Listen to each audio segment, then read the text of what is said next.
And less than 24 hours after some say that President Barack Obama virtually spat in the face of the state of Israel, Benjamin Netanyahu, the prime minister of America's closest ally in the Middle East, arrived at the White House. Now, tensions ran high as the two leaders came face to face for the first time since the president shocked the world yesterday by calling on Israel to return to its pre-1967 borders. At the conclusion of the meeting, the prime minister had very strong words for President Obama.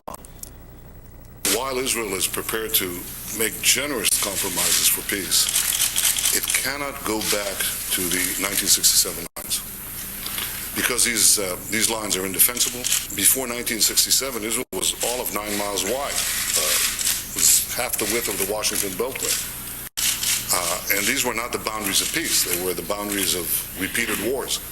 Now, today's meeting comes just as details of a highly contentious phone call between Prime Minister Netanyahu and Secretary of State Hillary Clinton became public. According to the New York Times, Netanyahu was reportedly furious during the discussion, saying that President Obama has pushed Israel too far. The author of the bestseller, Courage and Consequence, is a Fox News contributor, the one and only Karl Rove. Brother Rove, good to see you, sir. Great to see you, Sean. All right. First of all, this is such bad policy, but what happened today at the White House, I think, was and correct me if you have a different view, I felt it was one of the most embarrassing moments for a United States president that I saw in my lifetime. It was like a professor with a student, and it was like, no, let me explain to you the world as it really is 101. I thought it was a remarkable moment, and I thought Prime Minister Netanyahu did it with poise and subtlety and strength to say to the President of the United States, the speech you gave yesterday calling upon us to give the Palestinians the #1 thing they want, which is a return to the 67 borders, is not going to happen. This goes to show, I'm trying to figure this all out, Sean. It is like each state Keystone. enjoying self-determination, mutual recognition, and peace.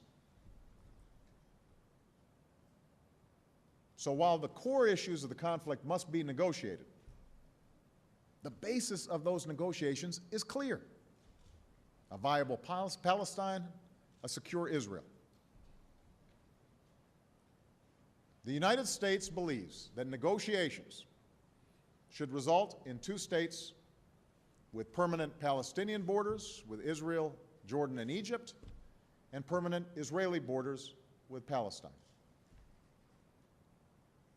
We believe the borders of Israel and Palestine should be based on the 1967 lines with mutually agreed swaps, so that secure and recognized borders are established for both states.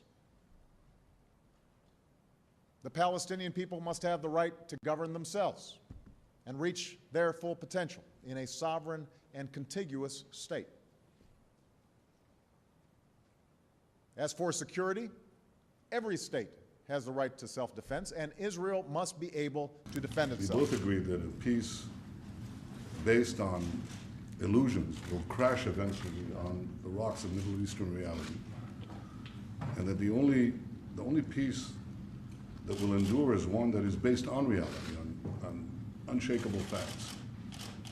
I think for there to be peace, the Palestinians will have to accept some basic reality. The first is that while Israel is prepared to make generous compromises for peace, it cannot go back to the 1967 lines, because these lines are indefensible, because they don't take into account certain changes that have taken place on the ground, demographic changes that have taken place over the last 44 years.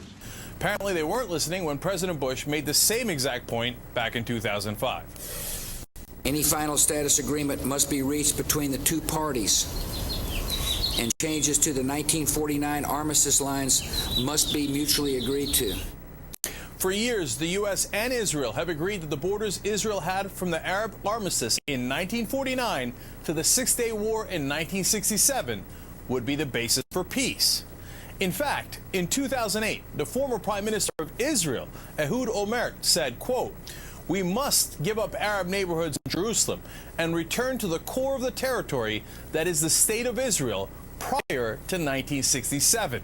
That's exactly what Bush was saying. That's exactly what Obama was saying. But now all of a sudden, wow, how radical for our president to suggest something an Israeli prime minister already said 3 years ago.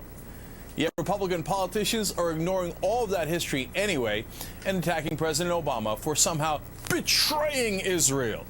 Over on Fox, the reaction has been predictably over the top.